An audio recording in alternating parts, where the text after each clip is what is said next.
I never feel ready. You'd think after 30 years of doing this, I'd feel confident.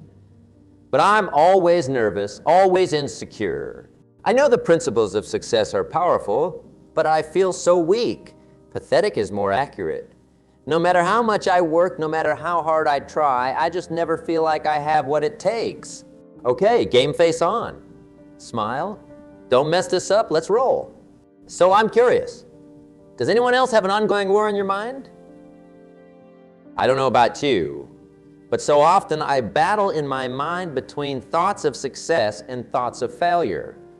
I so often want to believe in myself, and yet I also want to run and hide. Maybe you're like this. Maybe you can walk into a room one moment and feel full of confidence that you can achieve anything, and the next moment you have this crippling self-doubt that paralyzes you and holds you back. What I've discovered is that the mind is a battlefield, and most of life's battles are won or lost in your mind. The more I've studied success and the more I've even looked at what neuroscience would say, most of life's battles are won or lost in the mind. Who's ready for some good news? The good news is that we have the power to change our minds. We have the ability to rewire our thinking, to reshape our beliefs, and to reclaim control over our thoughts. I would love it if you would today. At all of our locations, if you're watching in your kitchen, you could even stand to your feet in honor of the reading of this powerful truth. It's interesting to look at successful people. Have you ever heard of the ultimate warrior before? In many ways, successful people are what I'd call the ultimate thought warriors. When you look at their lives, you'll notice that they become masters of their own mind. We watch as they renew their minds over time. You can probably relate to this internal struggle. The things that you want to do, you don't do. You can probably relate. The things you don't want to do, you end up doing. The things you want to do, you can't seem to do. And it almost sounds crazy with the thoughts in your mind, doesn't it? We're going to watch how successful people progress throughout their lives as they learn to wage war against the lies that attack their minds. We're going to see them capture wrong thoughts and replace them with truth and win the war in their minds. This is what I've learned after decades of studying success. For though we live in the world, we do not wage war as the world does. The weapons we fight with are not the weapons of the world. On the contrary, they have divine power. The Greek word translated as power is the word dunamis. It means the explosive, miraculous power of transformation. We get our word dynamite from this. The weapons that we fight with, they have transformative power to demolish, to destroy strongholds. Now, you may not use the word stronghold in your everyday life. What is a stronghold? It comes from the Greek word oshiroma, and it's a military stronghold. It was like a fortress that was often built in the middle of a city. This fortress could be surrounded by a wall that would literally be 20 feet deep, and it's where the military officials might be kept during battle to keep them safe, or where prisoners were kept to guard them from the enemy attacking. Our mental enemy wants to attack our minds and create strongholds of deception. So we believe something that's untrue and takes us away from our potential and calling for our lives. What does this enemy do? It tries to shape our thinking one lie at a time until we're prisoners of deception. What does this enemy tell you? You can't trust people. You'll never succeed. You're always going to be broke. You're never going to have a good relationship. Success doesn't hear your prayers. Success doesn't care about you. You're never going to make a difference. You're never going to amount to anything. How do we do battle in our mind? Well, the principle tells us this, that we demolish arguments and every pretension that sets itself up against the knowledge of success. And what do? We take captive every thought and we make it obedient to our vision of success. The title of today's message is Winning the War in Your Mind. Would you pray with me? Take a deep breath. Close your eyes if you're comfortable, and let's center ourselves. We ask that by the power of our living potential, we would renew our minds with truth. Set us free from believing the lies that rob us of joy, peace, and calling. May the truth of our potential set us free. We commit to this journey in the name of success, and everybody said, Amen. When you look at somebody next to you, or 5 of them, and say, get your mind right. Just tell them, get your mind right. Put that in the chat. I'm getting my mind right. Just type it in the chat. I'm getting my mind right. Today we are launching into a new message series, and the message series is titled Winning the War in Your Mind.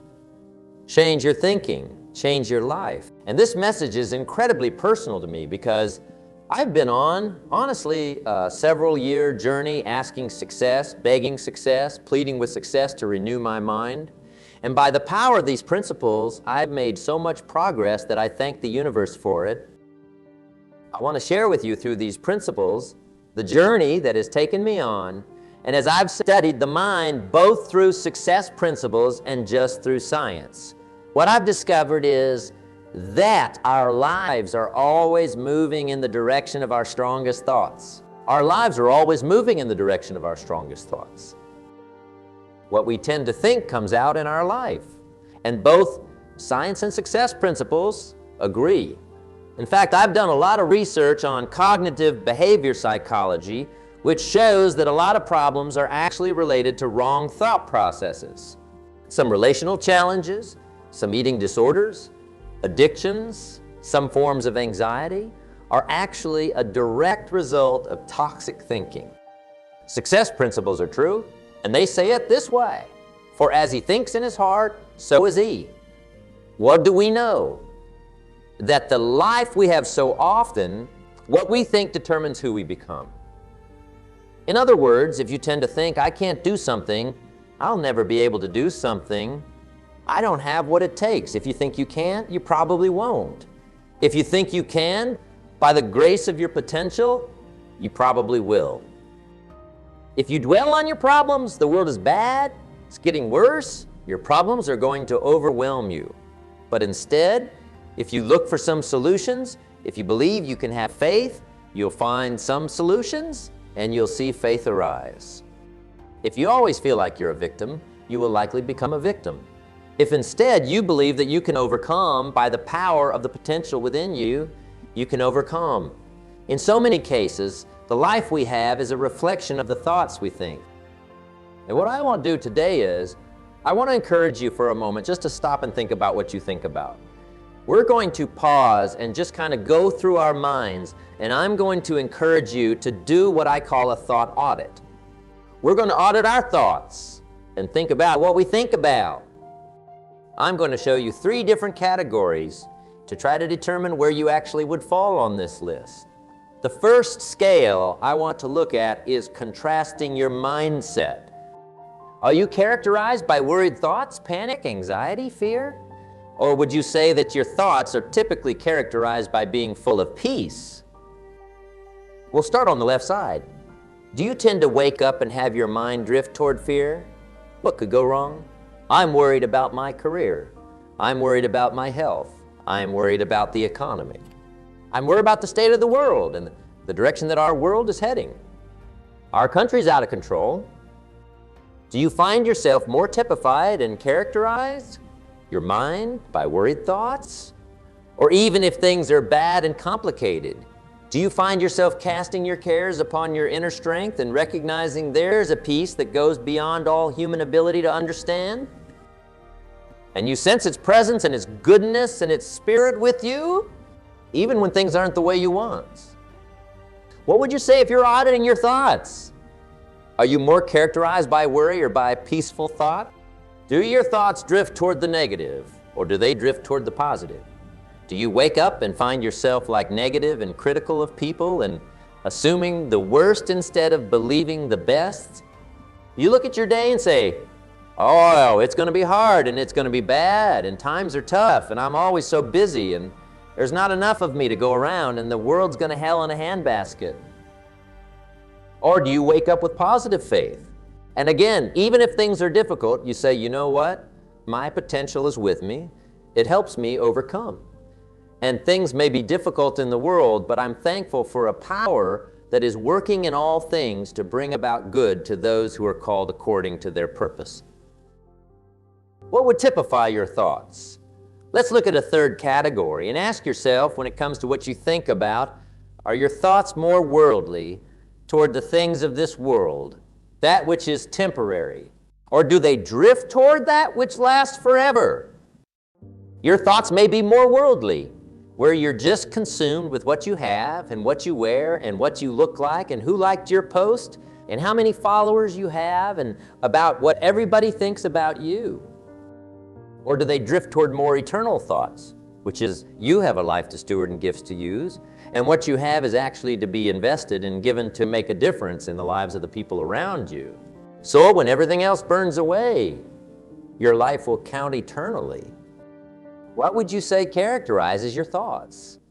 What we think about matters more than you can imagine. What comes into your mind comes out in your life. No matter what you do, or what you have, or who you know, or what you buy, or where you live, or where you travel, you cannot have a positive life when you have a negative mind.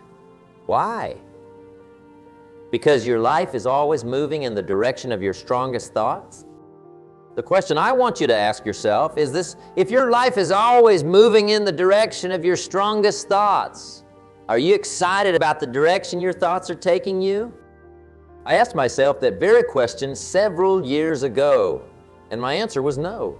If my thoughts are directing my life and I look specifically at my thoughts, I did not like the direction they were taking me. They were consumed with negativity and fear and self-doubt, and my inner dialogue would often be discouraging and talking myself down over and over again. So several years ago, and through this period, my number one top personal priority was to invite success to renew my mind with truth. And I've been passionate about it, so much so that I got consumed with it and had to get it out in the form of this speech, hopefully to help other people the way these principles have been helping me. Success, I need your help to renew my mind, replace all the lies that replay in my mind with your spiritual truth. And so over the next hour, we're going to go on the journey, and we're going to look at the principles of success, and we're going to ask the universe to renew our minds with truth.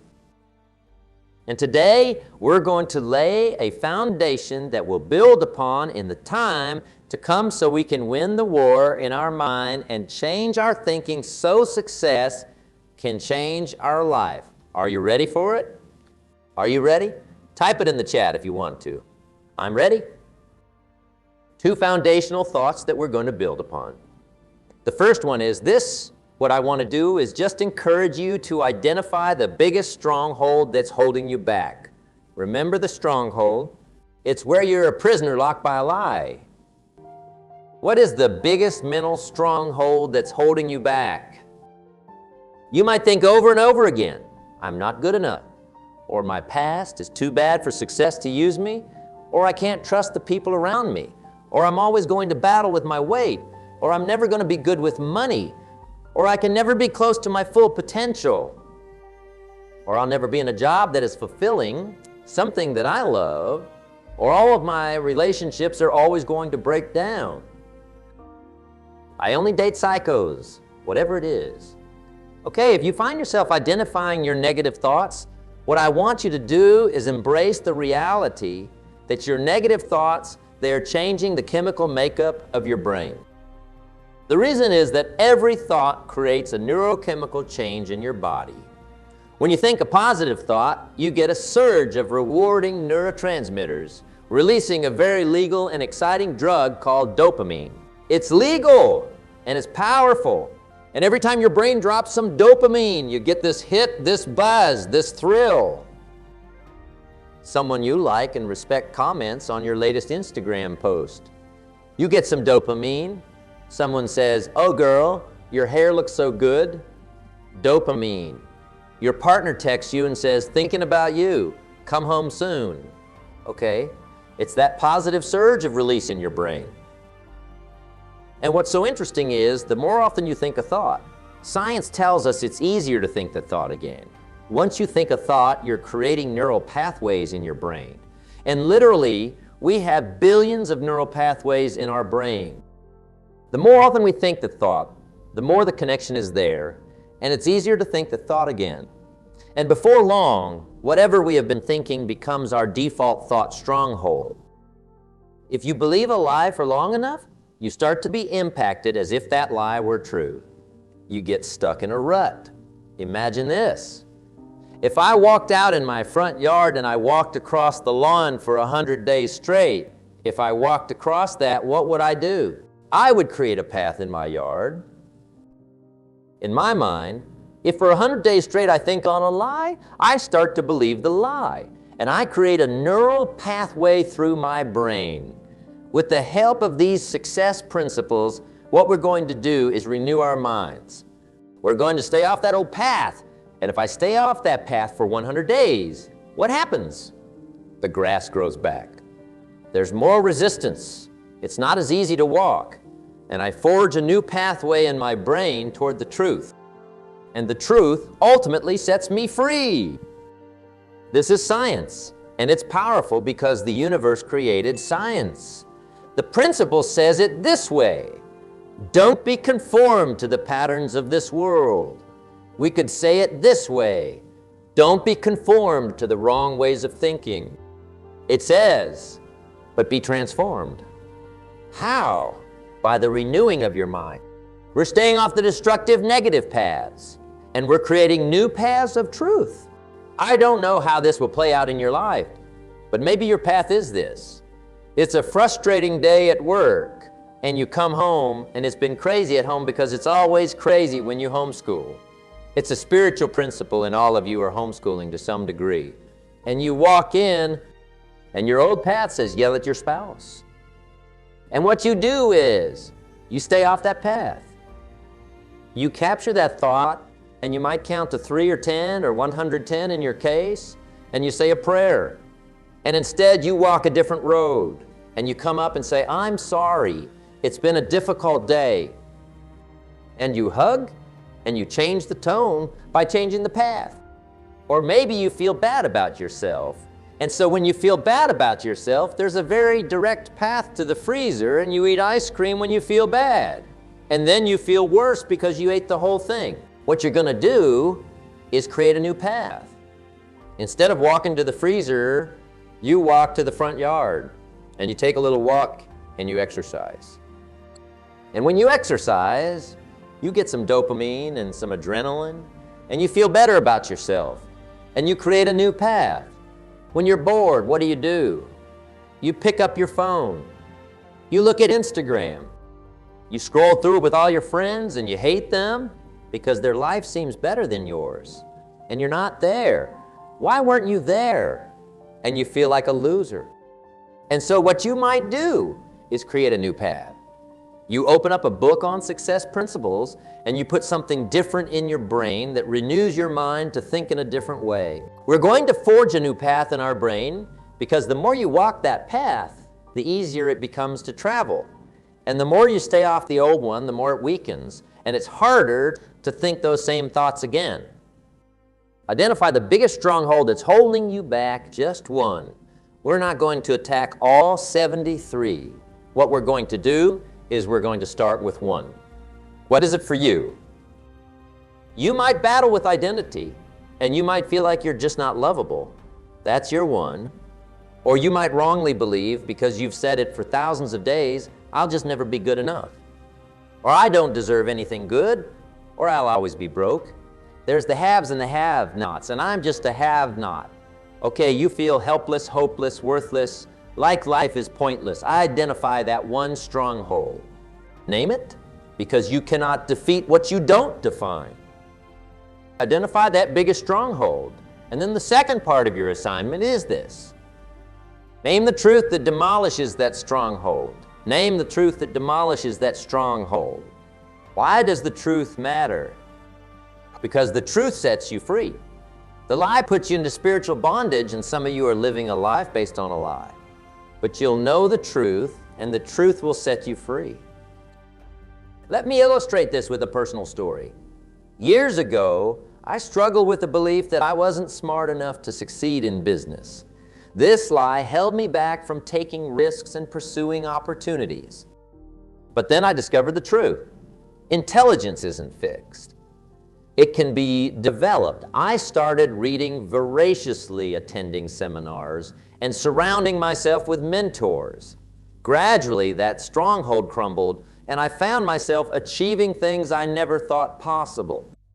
How to practically apply this in your life? First, you need to become aware of your thoughts. Most of us go through life on autopilot, barely noticing the constant chatter in our minds. But that chatter is shaping your reality. Start by spending just 5 minutes a day observing your thoughts without judgment. You might be surprised by what you discover. Once you've identified that stronghold, that persistent negative thought, it's time to challenge it. Ask yourself, is this thought really true? What evidence do I have for and against it? Often you'll find that these thoughts are based on outdated beliefs or misinterpretations of past events. Next, replace that lie with a truth. This isn't about positive thinking or empty affirmations. It's about aligning your thoughts with reality. If your stronghold is I'm not good enough, your truth might be I am constantly growing and improving. If it's I'll always be broke, your truth could be I have the ability to learn and apply sound financial principles. You can't just think these truths once and expect change. Remember those neural pathways we talked about? You need to reinforce these new thoughts consistently. Write your truth down. Say it out loud. Meditate on it. The more you do this, the stronger that new neural pathway becomes. But what if my negative thoughts are justified? What if my situation really is hopeless? Listen closely. Your circumstances may be challenging, but they don't define your potential. History is full of people who succeeded despite overwhelming odds. Your thoughts should reflect not just your current reality, but the reality you're working to create. Consider the story of Oprah Winfrey. Born into poverty, faced with abuse and discrimination, she had every reason to believe life was hopeless. But she chose to believe in her potential, to focus on what she could do rather than what was holding her back. And look at the empire she's built, the lives she's impacted. Or think about Stephen Hawking, diagnosed with a debilitating disease, given just years to live. He could have given up. Instead, he chose to focus on what his mind could achieve rather than what his body couldn't do. He revolutionized our understanding of the universe. These people aren't exceptional because they never had negative thoughts. They're exceptional because they didn't let those thoughts define them. They challenged them, replaced them, and acted in spite of them. This process isn't easy. It's not about flipping a switch and suddenly thinking positively all the time. It's a journey, and like any journey, there will be setbacks. There will be days when those old thoughts creep back in. That's okay. It's normal. The key is not to get discouraged, but to see those moments as opportunities to practice your new way of thinking. Remember, every time you challenge a negative thought, every time you choose to focus on truth instead of lies, you're strengthening those new neural pathways. You're literally rewiring your brain for success. Your brain doesn't distinguish well between vividly imagined events and real ones. When you visualize success, you're training your brain to believe it's possible. Spend time each day visualizing yourself living out your truth, achieving your goals, overcoming obstacles. But visualization alone isn't enough. You need to couple it with action. Your thoughts shape your reality, but your actions cement it. Once you've identified your truth, ask yourself, if this were really true, how would I act? What would I do differently? Then do those things even if you don't feel like it at first. Action often precedes motivation, not the other way around. The famous motivational speaker said, "You are the average of the 5 people you spend the most time with. Your environment, the people you surround yourself with, the media you consume, it all impacts your thoughts." Take a hard look at your environment. Is it reinforcing your old, limiting beliefs, or is it challenging you to grow? Are the people in your life encouraging you to pursue your potential, or are they keeping you stuck? Sometimes winning the war in your mind requires making tough decisions about who and what you allow into your life. This doesn't mean cutting out everyone who disagrees with you. In fact, surrounding yourself only with yes men can be just as damaging as being around negative people. What you want are relationships that challenge you to grow, that support you but don't coddle you, that believe in your potential even when you're struggling to see it yourself. When you're focused on a big goal, it's easy to always be looking ahead, always focusing on what you lack or what needs to improve. But this constant focus on what's missing can reinforce those negative thought patterns we're trying to break. Gratitude flips the script. It trains your brain to notice what's good, what's working, what you do have, and the more you practice gratitude, the more naturally your mind begins to look for the positive. This doesn't mean ignoring problems or challenges. It means approaching those challenges from a place of abundance rather than scarcity. Every morning, before you do anything else, write down 3 things you're grateful for. They don't have to be big things. Maybe you're grateful for your morning coffee, or for the comfortable bed you slept in, or for the fact that you have another day to pursue your goals. Do this consistently, and you'll start to notice a shift in your overall mindset. For many of us, the fear of failure is one of the biggest strongholds holding us back. We're so afraid of messing up, of looking foolish, of not measuring up, that we never even try. But here's the truth. Failure is not the opposite of success. It's part of success. Every successful person you admire has failed, probably many times. The difference is in how they view failure. Instead of seeing it as proof that they're not good enough, they see it as feedback. They use it as information to adjust their approach, to learn. So I want you to make a commitment right now. Commit to failing. Yes, you heard me right. Commit to failing. Commit to taking risks, to putting yourself out there, to trying things even when you're not sure you can succeed. Because every failure brings you one step closer to success, but only if you learn from it and keep going. Remember, the goal isn't to never have negative thoughts. That's not realistic. The goal is to get better at recognizing those thoughts for what they are, just thoughts, not facts, and to get quicker at replacing them with truth. Your thoughts don't just stay in your head. They come out in your words, and your words have incredible power to shape your reality. The things you say about yourself, about your circumstances, about your future, you're speaking those things into existence. So I want you to become very intentional about your words. Catch yourself. When you say things like, "I could never do that," or "that's just my luck," or "I always mess things up," replace those statements with empowering ones. "I'm capable of learning new skills. I create my own luck. I learn and grow from my mistakes." This isn't about denying reality or pretending everything is perfect. It's about framing your reality in a way that empowers you rather than defeats you. It's about using your words to reinforce the truth and to paint a picture of the future you're working towards. Changing your thoughts, rewiring your brain. It's not a one-time event. It's not something you do for a week or a month and then you're done. It's a lifelong practice. You wouldn't expect to go to gym for a month and then be fit for the rest of your life without ever working out again. Your mind is the same way. You need to consistently challenge those negative thoughts, consistently reinforce those truths, consistently take actions aligned with the person you want to become. There will be days when it's hard. There will be days when those old thought patterns feel overwhelming. That's okay. The key is to not let those days derail you completely. Acknowledge the struggle, show yourself some compassion, and then get back to the practice. Remember, you're not aiming for perfection. You're aiming for progress. Celebrate every small victory. Every time you catch a negative thought and replace it with truth, that's a win. Every time you take action despite your fears, that's a win. Every time you speak words of life over yourself instead of words of defeat, that's a win. These small wins compound over time. They build momentum. And before you know it, you'll look back and be amazed at how far you've come, at how much your thoughts and your life have changed.